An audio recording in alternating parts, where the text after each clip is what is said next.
திருப்படல்கள் 91:9-16 முடிய. ஆண்டவரை உம் புகலிடமாய்க் கொண்டீர், உன்னதரை உம் உறைவிடமாக்கிக் கொண்டீர். ஆகவே தீங்கு உமக்கு நேரிடாது, வாதை உம் கூடாரத்தை நெருங்காது. நீர் செல்லும் இடமெல்லாம் உம்மை காக்கும்படி தம் தூதருக்கு அவர் கட்டளையிடுவார்.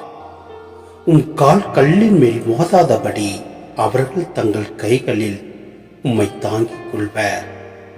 சிங்கத்தின் மீதும் பாம்பின் மீதும் நீர் நடந்து செல்வேர். இளம் சிங்கத்தின் மீதும் விரியன் பாம்பின் மீதும் நீர் மிதித்து செல்வேர். அவர்கள் என் மீது அன்பு கூர்ந்ததால் அவர்களை விடுவிப்பேன்.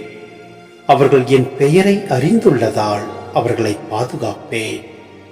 அவர்கள் என்னை நோக்கி மன்றாடும் போது அவர்களுக்கு பதிலளிப்பேன். அவர்களது துன்பத்தில் அவர்களோடு இருப்பேன். அவர்களை தப்புவித்து அவர்களை பெருமைப்படுத்துவேன். நீடிய ஆயுளால் அவர்களுக்கு நிறைவளிப்பேன். என் மீட்பை அவர்களுக்கு வெளிப்படுத்துவேன்.